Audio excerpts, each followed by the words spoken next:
There is no version of life without difficulties. No matter how carefully you plan, how diligent you are, or how strongly you want it, there will always be resistance. There will be times when it feels like everything you've constructed is crumbling apart.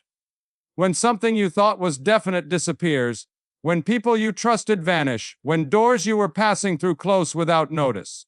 In those moments, you have a choice: you can crumble or you can come back stronger. Setbacks are not the end, they are invitations. They are turning points, opportunities to rebuild with more wisdom, clarity, and strength. But most people don't perceive things that way. They let pain impede their progress. They allow failure to determine their identity. They confuse rejection with reality. Instead of ascending, they freeze, fold, or settle. But that doesn't have to be your narrative.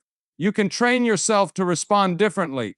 You can stand in the ruins and begin rebuilding. You may reframe the loss, extract the lesson, and refocus your energies. When you do this, when you answer with authority, you become a different type of person, someone unshakable. Not because you're immune to suffering, but because you refuse to stay down.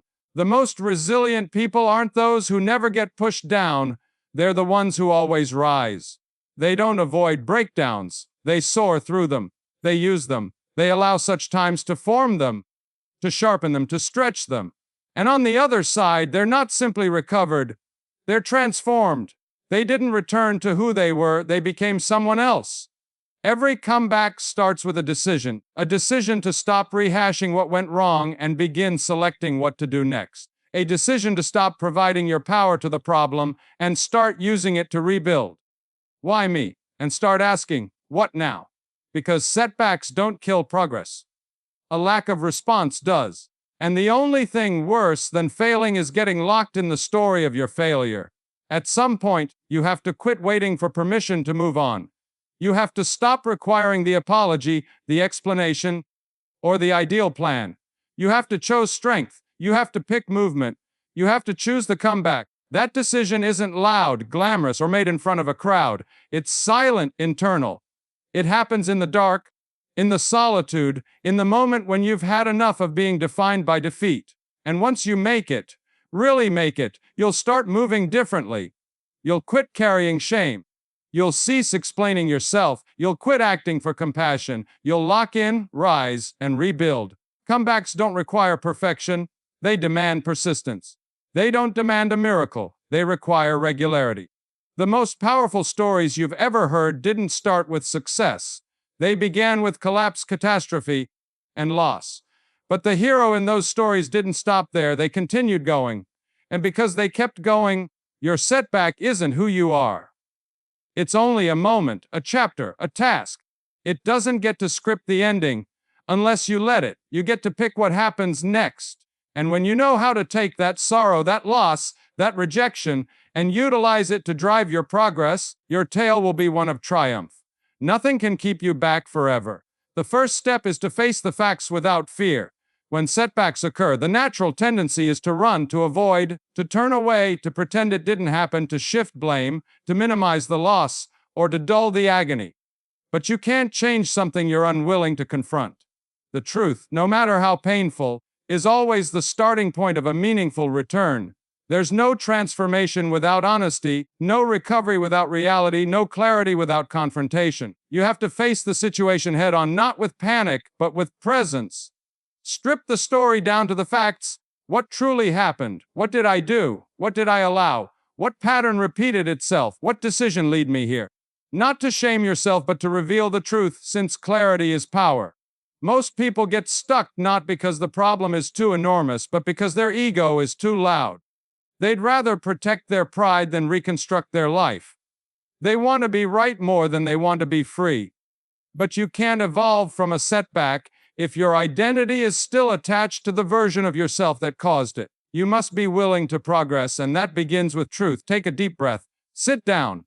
Say to yourself, this is what happened. No more excuses, no more denial, no more distractions. This is where I am. This is what I lost. This is what I permitted. This is what I avoided. This is what I need to learn. That moment of honesty is the pivot. That's the shift. That's where healing begins. You'll never heal from what you're still hiding from. You can't move forward while dragging lies behind you. The truth might sting, but falsehoods rot. They poison your progress, they postpone your comeback. They keep you stuck in shame when you should be constructing something fresh. When you express the truth, you cut through confusion, you silence the noise, you reclaim your power. You stop looking for someone else to cure things. You quit performing for sympathy. You cease pleading for a redo. Instead, you start designing your reaction. You take back the pen, the voice, the future. This kind of truth isn't about reliving the pain. It's about lifting the weight. When you disclose the truth, you take the emotional charge out of the setback. You see it clearly. You quit dramatizing it. You cease defining yourself by it. You stop being the victim and start being the architect. You cease needing people to agree with your version of the story. When you're honest with yourself, you no longer need affirmation from anyone else. You don't need to argue your position. You don't need to convince anyone else to view things your way, because truth brings peace, and peace enables you move forward. Here's the power of truth. It's where forgiveness dwells. You can't forgive yourself for what you won't admit. You can't forgive others for what you continue to bury. But if you see it clearly, you can declare, "This happened. I own it. I unleash it. I'm done carrying it." And from that place, you can begin again. It doesn't mean it didn't matter. It doesn't mean it didn't hurt. It means it no longer holds your power. You've acknowledged it. You've faced it. And now you're utilizing it. You're using the lesson, using the suffering, using the understanding to rebuild better, stronger, cleaner, and clearer. There's nothing more courageous than telling yourself the truth, because it means you're done acting, done performing, done defending what broke you. Now, you're available for the actual breakthrough. Real healing only happens in truth. Real clarity only reveals up in truth. Real liberation begins the moment you say, "This is where I am, and I'm ready to rise." The second method is to remove your failure from your identity. A setback is something you went through, not who you are. You lost a job, but you didn't lose your value. You committed a mistake, but you're not a mistake.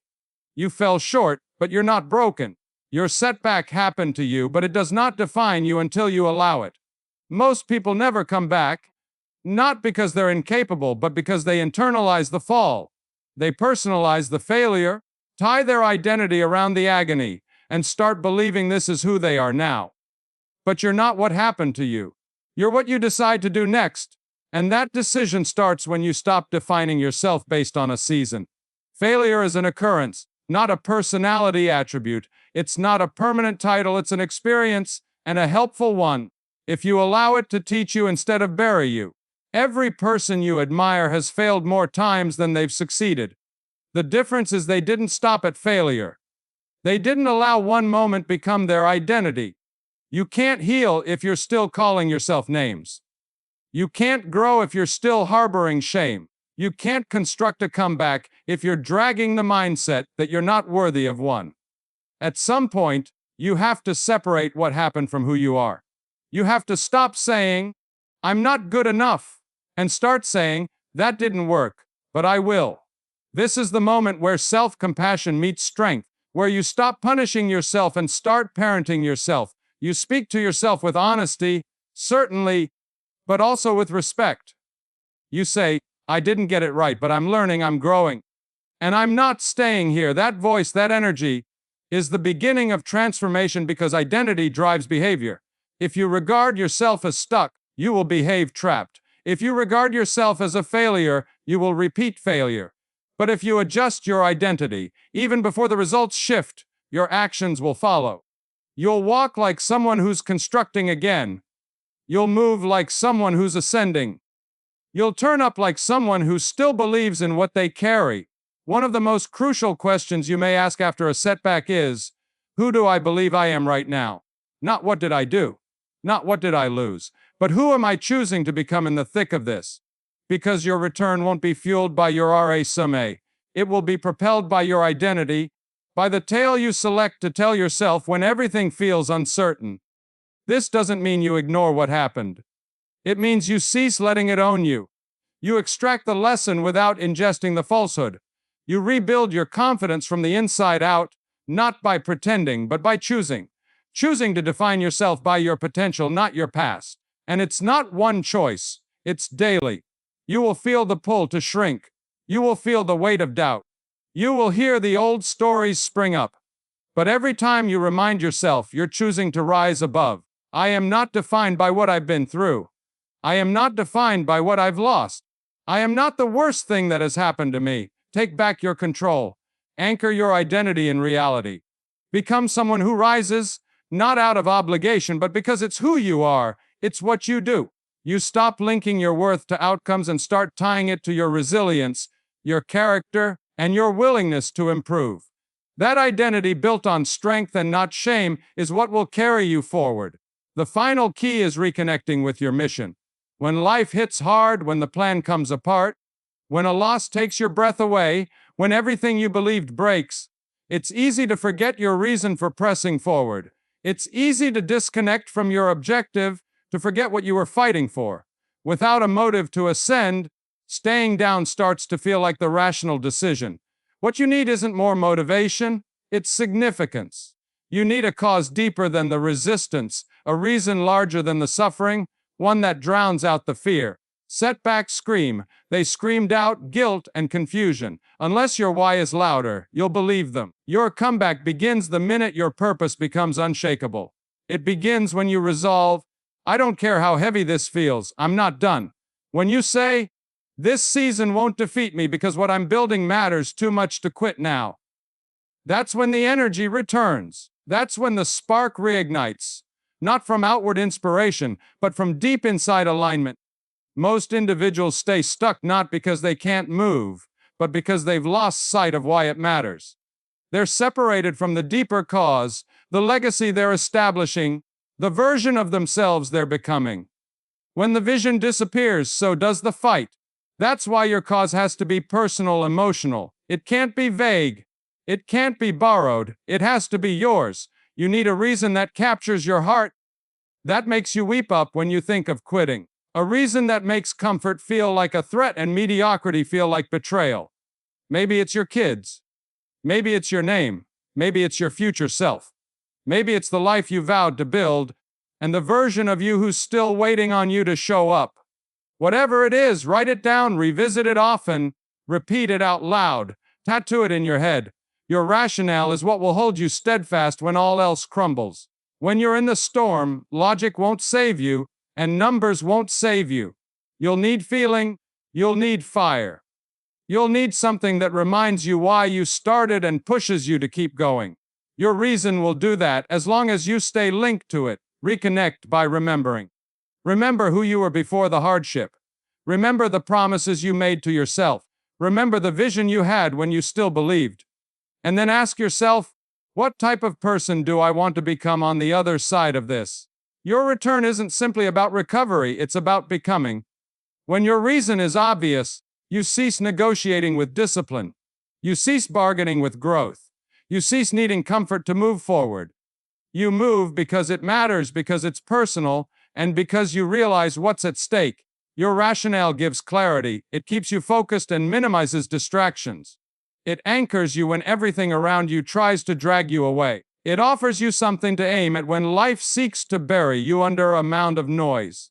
And it won't feel powerful every single day, that's normal. But as it fades, you return to it. You remind yourself of it. You write it again, you speak it again. You refuse to let temporary discouragement obliterate long-term direction. Because when you have a reason, you don't need flawless circumstances.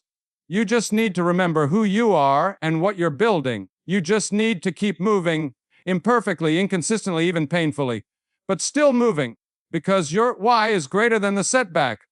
The fourth method is to modify your language. The words you use to describe your situation shape your relationship with it. Every time you talk about your life, you reinforce it. Every time you recount the narrative of your failure, you either energize your future or revive your agony. Words aren't merely critique, they are creation. They either construct your comeback or trap you in your collapse. Most individuals don't realize how detrimental their language may be.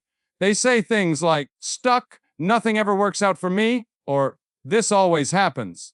And every time those words leave their mouth, their identity becomes more securely connected to the setback. Because what you talk becomes what you believe. and what you believe becomes what you expect, and what you expect becomes what you live. If you want to heal, you need to speak from a new place, not from fear, not from frustration, but from truth, from vision, from the person you are becoming, not the one who was knocked down. You don't deny the anguish, but you don't give it the microphone. You don't keep rehearsing the same story. If it's holding you back, start observing your language, both with people and especially when you're alone. How do you communicate to yourself after a fall? What terms do you pick while describing your challenge? Are they words of defeat or direction? Are they founded in shame or strength? Are you talking like a victim or like someone who's already begun to rise? Language has energy. It either holds you back or propels you ahead. So when you fall, don't say, "I'm a failure." Say, "That didn't work and now I'm adjusting." Don't say, "I'm learning what to do." Don't say, "This broke me." Say, "This stretched me and I'm coming back stronger." This isn't about lying to yourself. It's about leading yourself. It's about telling the truth in a way that builds momentum instead of shame. Shame holds you stagnant while language founded in growth moves you. It nudges you. It provides your nervous system something new to believe. You'll feel the difference immediately. The moment you modify how you speak about what happened, your body responds differently. Your energy alters. You breathe a little deeper. You move with more intention because you're no longer feeding the notion that you're helpless. You're rewriting it. And as you become consistent with this, when you stop speaking defeat over your dreams and start breathing life into your potential, you'll notice that your mind begins to seek answers rather than dangers. Your eyes will start to perceive possibilities instead of problems. People typically underestimate the power of their daily statements. They think that breakthrough will come from one great change, but it starts with the everyday language that defines your experience. While external events can have a role, most breakthroughs arise from the modest, daily decisions you make. The decision to stop repeating loss and start establishing a clear course. You can't always change what's happened, but you can always modify how you talk about it. That move, however simple, is strategic. It will begin to transform the way you see yourself, how you handle difficulties, and how you keep your energy in the face of hardship. You've already survived what tried to break you.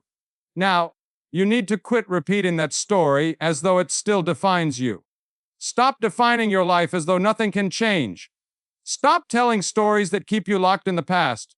Start speaking like someone who is mending, rebuilding, and who knows they're not done yet. The fifth tactic is to rebuild momentum through tiny, decisive wins. When you're coming out of a setback, the biggest lie is thinking you have to do something large right now.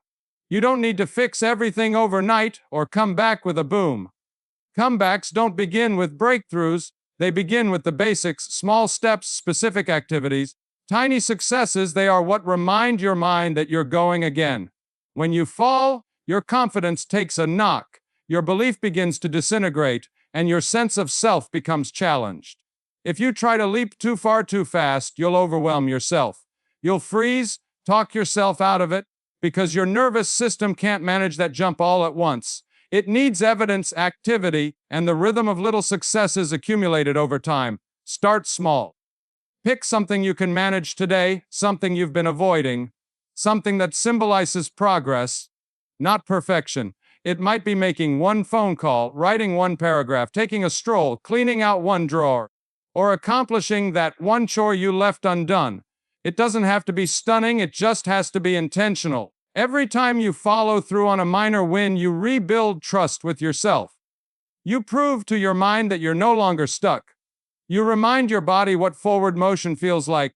You reinforce the persona of someone who moves, who acts, and who doesn't let resistance control the day. Momentum isn't magic, it's just momentum. Once you take one step, the following one becomes easy. Once you complete one task, your focus sharpens. Once you move, inertia starts working for you instead of against you. But you don't wait for it to happen, you build it. People stay down, not because they don't care, but because they overthink the return. They make it too complicated, too hefty, too far away. So they wait, they delay, they assume, "I'll start when I'm ready." But readiness is a result of action, not a prerequisite. You don't wait to feel ready. You move until you are. And when you move consistently, when you stack modest successes, you begin to feel the shift.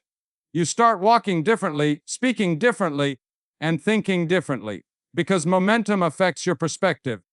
What felt difficult last week now feels manageable today. Your comeback goes from theoretical to real. Stacking little wins rewires your brain. Your mind learns by repetition. It learns through follow through.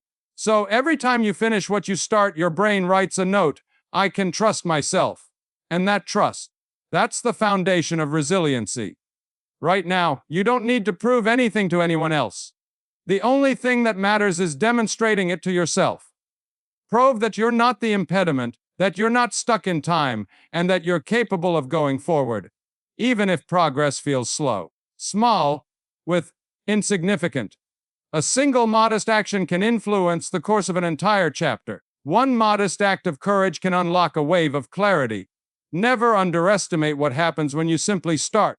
The sixth method is to protect your energy as if your future relied on it, because it does. When you've been knocked down, your energy becomes vulnerable. You're more sensitive to noise, tired by overthinking, and tempted to respond to everything. But if you don't learn to guard your energy during the reconstruction, you'll be trapped longer than required. You'll lose energy that should be spent on your comeback, instead managing opinions, regrets, and emotional confusion. You only have a fixed amount of energy each day, and it needs to be invested, not scattered. It should go toward mending, building, and obtaining clarity. Not explaining yourself to others who won't understand, reliving what went wrong, or replaying prior talks. The quickest method to remain stuck is to invest your concentration into activities that don't contribute to your next step. It can be a conversation that doesn't need to happen, a person you're still trying to convince, or a conflict that was never yours to fight. When you're on your return, every ounce of energy needs to be directed forward. That involves setting boundaries, not out of bitterness, but out of responsibility. You can't let everything into your space anymore. You don't need to engage in every conversation, respond to every perspective, or carry every expectation. You're rebuilding, and that takes discipline. You must defend your inner environment, how you communicate to yourself, the thoughts you allow to cycle through, and the tone you use when you speak about your life.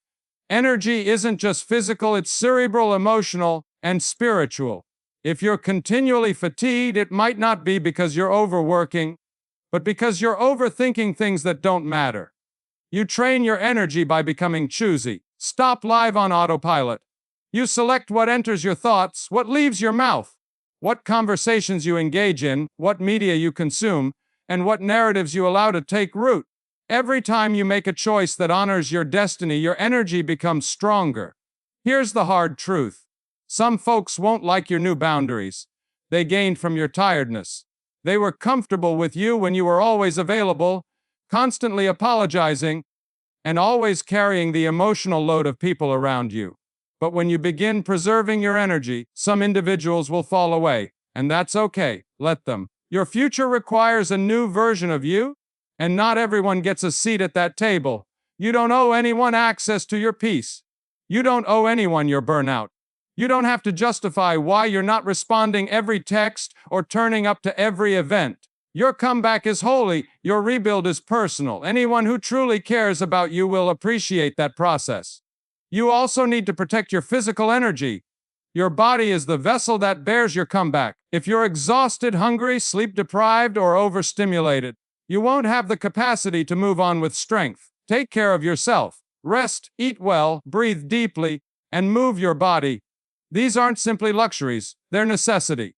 This is not the time to run yourself into the ground. It's the time to move with intention, to stay in your lane with focus, to calm the noise so you can hear your intuition again, and to conserve your energy for the reconstruction. As you preserve your energy, your confidence returns, your mind clears, and your direction sharpens. You're no longer surviving on scraps. You're no longer exhausted by everything around you. You're whole, stable, and eager to develop something permanent. The seventh method is to recommit to discipline, even when motivation diminishes, especially when it fades. The comeback doesn't wait for your emotions to fall in line. It doesn't care whether you feel inspired or delighted to get up. It merely needs that you keep moving, with focus, integrity, and activity no matter what you feel. Setbacks have a way of eroding motivation. They make everything appear heavier, slower, and more uncertain. That's when the temptation creeps in to let go of your habits, stop showing up, and let discipline slip, because what's the point? But discipline is the point. Discipline is how you hold the line while you rebuild. It's how you prove that the version of you who rises again is even stronger than the one who fell. Most individuals wait until they feel ready to act again, but feelings follow attention and focus follows action. You don't wait around hoping to feel better. You move, you train, you execute, you make one obvious decision, then the next. That's how discipline becomes part of your identity. Discipline is doing what needs to be done, even when it's difficult, especially when it's inconvenient. It's putting your comeback on the calendar. It's getting up when it's simpler to stay down. It's making the call, doing the rep, drawing the plan, and showing up for yourself, even when no one's watching. When you stack enough days like that, when you show up for your own future consistently enough, it becomes real. You stop hoping for a comeback and start experiencing it, not because everything's repaired, but because you've stopped waiting for perfection before you act. Discipline brings you back to center. It creates rhythm when life feels chaotic. You may not control the storm, but you can control your habits within it. You can select your actions. You may own your work. You can lead yourself with clarity, even when nothing around you makes sense. That's why you keep your habits, even when the results are slow. You maintain your morning practices, even when the breakthrough feels distant. You eat well, you move your body, and you stay accountable, not because it's glamorous, but because it's who you've become. Your comeback is built on structure, repetition, and consistency. You rebuild confidence by following through. You rebuild stability by creating order. You rebuild identity by choosing discipline above emotion again and again until it becomes your default. Discipline isn't about force. It's about alignment. It's the decision to keep acting like the person you vowed you'd become, even when you don't feel like that person yet. Over time, that action becomes a belief, and repetition builds into resilience. You don't have to be perfect. You simply need to be consistent. You need to show up even if you're crawling, even if it's messy, even if your best today doesn't look like your best yesterday. Discipline is flexible like that. It meets you where you are. It carries you when inspiration can't. And finally, it alters you, not just your habits or your outcomes, but your thinking, your posture, your standards, your ability to trust yourself in any season. Because now you're no longer hoping you'll make it. You know you will, because you're disciplined enough to keep going. The eighth technique is to use pain as a road, not a prison. Setbacks hurt. They knock the air out of your chest. They leave you puzzled, disoriented, grieving something you thought would last. Pain shows up fast. It doesn't ask for permission, and when it hits, you have two choices: let it shatter you or let it change you. Pain is a teacher, one of the most honest teachers you'll ever encounter. It doesn't flatter. It doesn't sugarcoat. It reveals you where you've been avoiding reality. It shows you what needs to heal. It indicates where you've been settling, and it opens a door, not to punishment, but to transformation. Most people attempt to escape discomfort as quickly as possible. They run to diversion, denial, busy work, anything to escape feeling. But suffering that's ignored is stored. It hides in the background, recreating itself in patterns, in people, in events that feel different but end the same. You can't cure what you refuse to feel. You can't use suffering if you keep burying it. The strength comes not from avoiding it, but from stepping into it with courage and asking, what is this pain here to teach me? That question alters everything, because pain always has a message.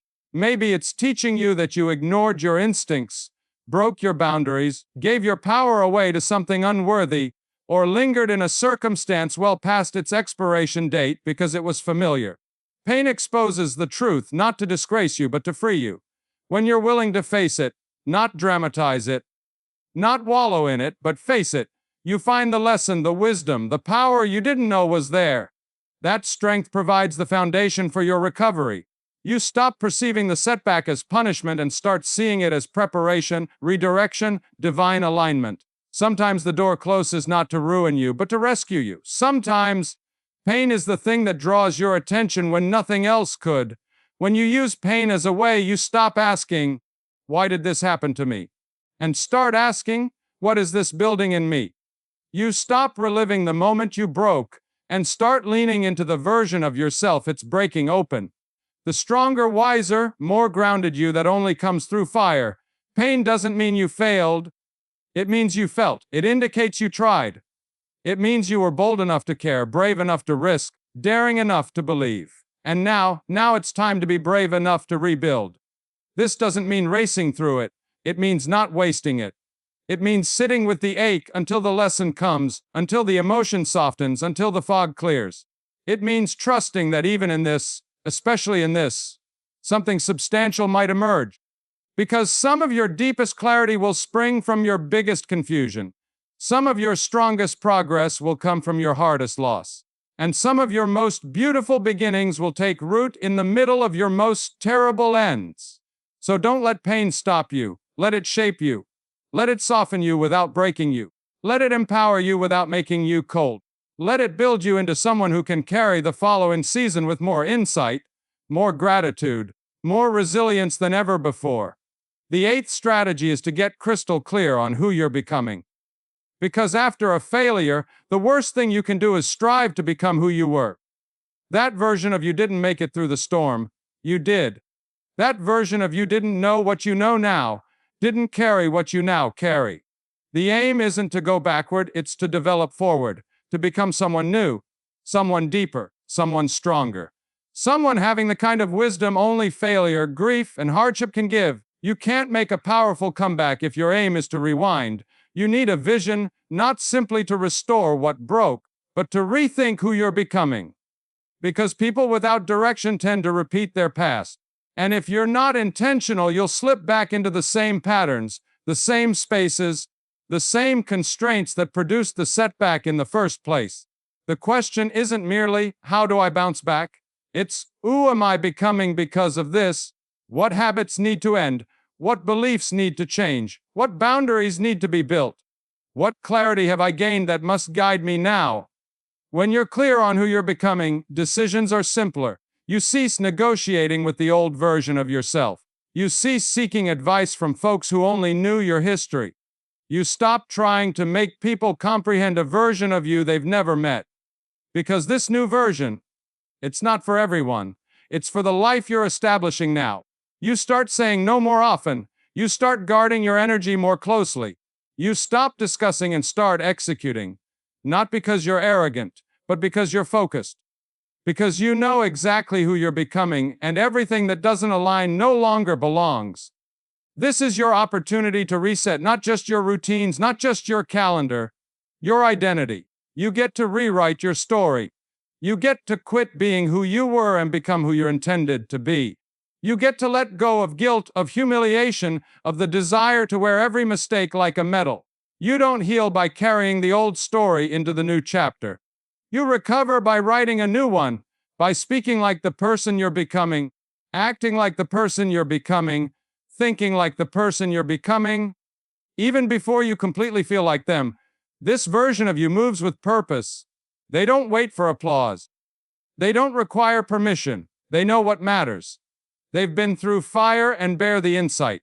They don't waste time. They don't apologize for developing. They show up on purpose and safeguard what they're building. You construct this version of you by making aligned choices, not emotional ones, nor impulsive ones. Quiet, grounded, repeated decisions. These are what reinforce your new identity. You formulate a plan. You construct structure. You build rhythm. You say, this is who I am now. And then you live like it.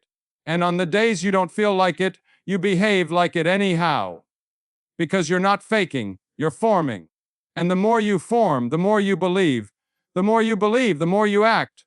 The more you behave, the faster the old persona goes, and one day it's gone.